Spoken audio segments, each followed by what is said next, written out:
Hey, welcome to Cherryvale episode 5, and also welcome to the new base that I have officially moved into in between episodes. We built this thing last time, and it just turned out so much better than I thought it would. I'm really happy with it, but I've got all my items in these chests, nice and organized, and more importantly, the giant mess of stuff that was on that cliff is completely gone, and the only remnant of it is this singular torch. But also, I've realized something, that my starter base doesn't actually have all of the commodities that did. Don't get me wrong, it is way, way better with, you know, an actual organized chest room and a literally everything I could think of create workshop that runs at maximum speed, but it's missing one kind of crucial thing. That being mining stuff. My base doesn't have a mineshaft or a place for me to put down my mining machine. Currently, it's just sitting in a chest somewhere, and I do have my old mineshaft way up over here, but it kind of sucks. It's just a bit of water in a hole that goes all the way down to the bottom of the world, so you can like swim up the water and land in it to get up and down, but it's just not great. And now that I don't live up there, it's like not as accessible as it was, so it's just kind of the worst. So we need to build a new one of those. And as for the mining machine, which is just sitting in a chest right now, it's kind of large and it needs a very big open space. And while I could just put it out here in the like empty area, this area won't always be empty, and also the mining machine requires a little bit of a permanent structure next to it to actually like empty out the resources and stuff. So I think I'm going to make a mine shaft that's actually nice and fancy, and then one of the levels in that mine shaft will be a place where I can put down my mining machine and empty all of the items out of it. And a lot of that mineshaft isn't going to be very fancy. I don't want to decorate the entire shaft that's going to go all the way down to the bottom of the world, because that's going to be way too much work. And I also probably won't decorate the mining machine room, just because it's going to be a gigantic cube and that would just be boring to do and also wouldn't really be worth it. So it's not going to be fancy, but I do want it to have a fancy building up on the surface. And while I could just put it somewhere in my starter base, I actually kind of can't. There's not really any room because I didn't build this with the idea of expanding it at all. The only like two open walls are here and here. I could theoretically make tunnels going that way, but this one goes out into under the chests, and since I want to make an automatic storage system later with these chests, I want to leave that space mostly empty, and the other wall just immediately hits some redstone, so I can't really expand in any direction. And honestly, I don't really want to, because I don't want my base to just become a gigantic warren of tunnels with a bunch of different stuff in it, because I want to just spread out a little bit more and make a couple more buildings that are outside of my base. So we're going to make a different building for this mine shaft, but I'm still going to make it quite close to my base, because like I said, even my mine shaft being up here is like making me want to use it less, and this one does suck, but having it far away would not be a positive. So I'm going to build it kind of right here, right next to my base, where it's super easily accessible. So now we can get building, but there's a little bit of a problem. Normally I would just skip over the entire building process or do a time lapse to do it pretty fast, but either way I always use a schematic cannon to do my builds, and having just moved to base, I don't actually have a place to put my schematic cannon down, which seems like a rather trivial problem, but my base is very pretty and I don't want to ruin it by just like throwing a schematic cannon on the ground here, because if I put it here, it will be there forever. Like I'm probably not going to move this thing, so I want to make it a permanent home. And I think the only real place I can do that is up in the trees, because all of this area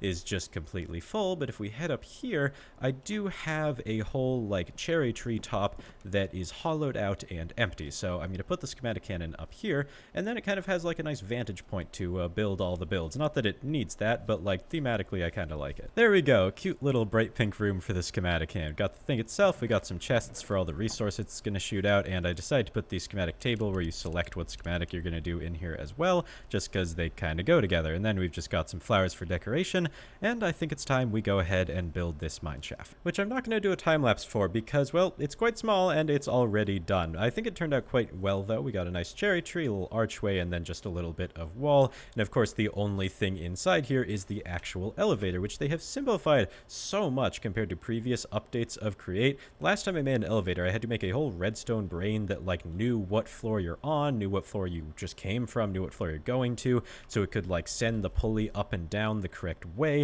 And it worked really well, but like, you know, it was a whole lot, and they've simplified that down to pretty much just 2 blocks in this most recent update. We've got a contraption controls right here where you can select your level, and then that just being on the contraption allows this elevator pulley to take you to the correct place. So let's say we want to go to diamond level. We select level 3, which is diamond level, and we click the button and it just takes us down. Really simple, it's really easy, and it is really fast. This thing is currently running at maximum speed, which isn't too hard. It's just like 2 water wheels to get this much.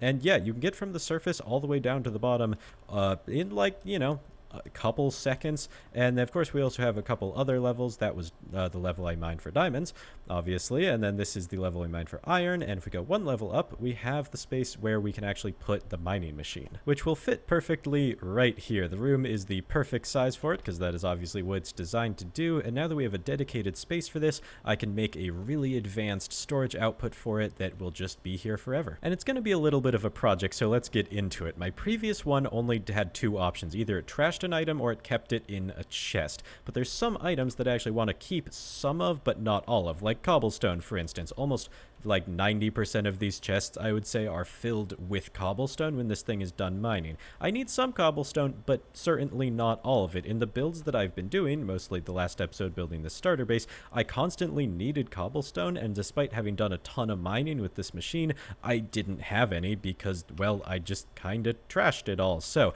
I'm going to make a system that will, A, keep some resources entirely, like ores and diamonds and stuff, all the stuff that I really just want. It'll have some resources that it keeps some of, it fills a double chest of them and then trashes the rest, and then some that it will just straight out trash because I still don't want diorite, not even a single bit. So this system is obviously going to be a lot more complicated than the previous one, and I'm not going to be able to do it off of just this storage interface, because previously I just had 1 chute going out of here to keep things and 1 going out to trash things, and we're going to need a lot more than that. So to solve that problem, I'm actually going to output this storage interface into something called an item vault, and that will allow us to split the items up a whole lot more. Pretty much something like this. I've added in the item vault right here so we can split up all the outputs. I've also added in 2 more storage interfaces, so we have 3 total that are draining into this item vault, which should empty out the storage of this entire thing rather fast. I'm just gonna like let it run for a second, and it should be taking all of these items out at lightning speeds, and from there we can distribute them out into the different categories of keep it but trash some, and just trash all of it. So I'm gonna hollow out some space around here and then add in a whole lot of these smart chutes. Actually, I decided to do it a little bit different than my original idea. I do still have all 9 of the things that I don't want to trash. Actually, it's more than 9. This filter contains ancient debris and emeralds in it, as well as, you know, as well as diamonds, obviously. But pretty much the main 9 plus all the valuable ones just in this chest.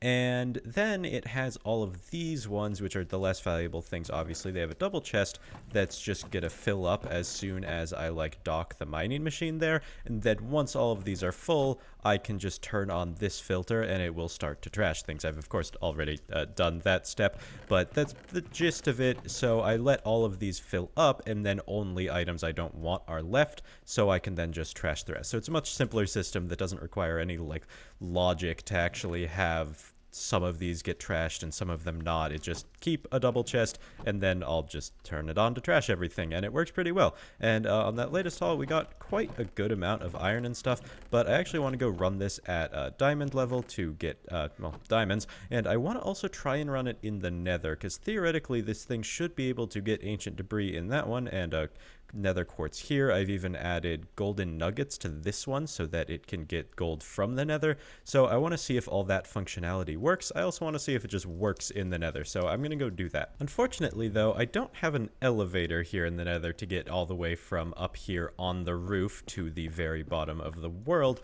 So before I go ahead and mine way down there where I'll actually want to be doing stuff, I'm actually going to go ahead and make another elevator real quick that just gets us down to like down here somewhere. This one is significantly uglier and probably a lot less safe, but safety doesn't matter in Minecraft. I had to make it 1 by 1 so that it fits into the hole in the bedrock, because I didn't want to make it down in this netherrack room down here. But if we hop up here, select our floor on the controls that we are standing on, it still works just the same, and it can get us down to the nether bottom really fast. It doesn't have any other stops, which I probably should have added, because I now have literally no way to get to like the intermediate level levels of the nether where all of the nether stuff is, but you know, whatever, we can deal with that later. For now, I'm going to run my mining machine down here and see how much ancient debris we get, because normally ancient debris mining is like fine. I make a giant line of TNT, blow it up. It's kind of fun, but it takes a while. So I want to see how much ancient debris I can get in just one mining session with this machine. 27 apparently, which is actually a little less than I thought we would get. I was expecting more, somewhere around the lines of a stack, but there is a way we can actually improve that number, because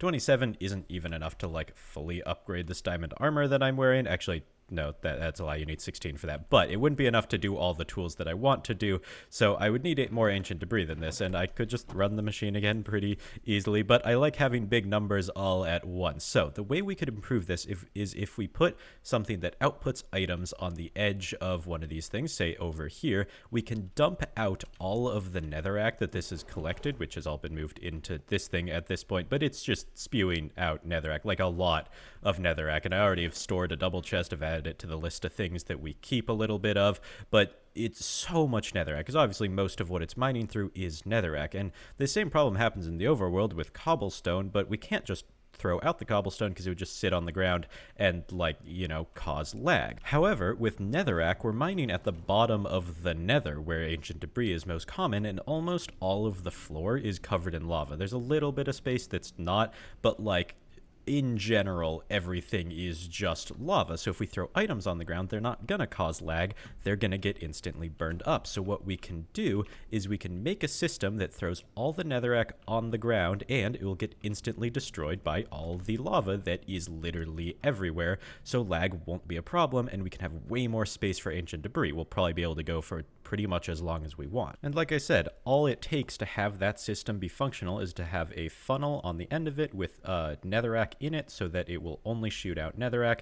Then we attach that to the entire machine, and this will just dump out any netherrack we collect, and it won't clog up the machine. The machine will still be clogged up by other stuff like blackstone and gravel, which both exist at the bottom of the nether, but this should mean we get like way more ancient debris before this fills up. And honestly, I'm probably not gonna run it for long enough for it to fill up, because without netherrack filling it, it's gonna take a while. So I'm gonna go ahead, wait for this thing to finish thrashing all the netherrack, and then I'm gonna run it again for probably like an hour, maybe 2, and we'll see how much ancient debris we get from that. Wait, no, I just realized a very fatal flaw in that plan. It needs netherrack to build the tunnels that protect me from the lava, and if it doesn't have netherrack, so I'm trashing all of it, that is not gonna work. So no, I am not going to do that. I'll just settle with running it more, but for now, I don't actually need more netherite. I can't upgrade my armor with it anyway, so on to the next thing. And that thing is going to be some building, because I was expecting to end this episode after I did that project, but I also expected that project to take a little longer, because, you know, the whole mining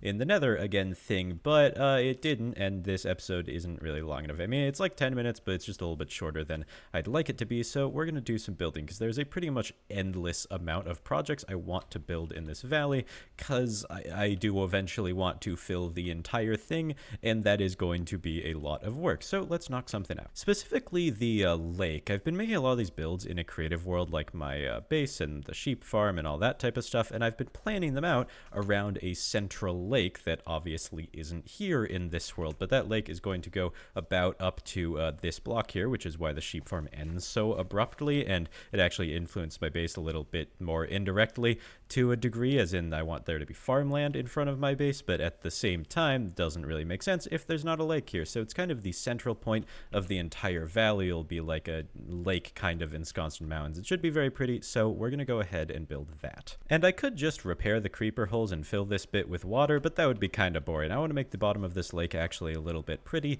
and not just a giant bunch of dirt, which would be fine. It's a lake, it doesn't have to be super special, but I want to add some rocks in and do that kind of stuff. So I'm going to clear all of the grass and pink petals out of here and put in some detailing. And just cause why not, let's do it in a time lapse.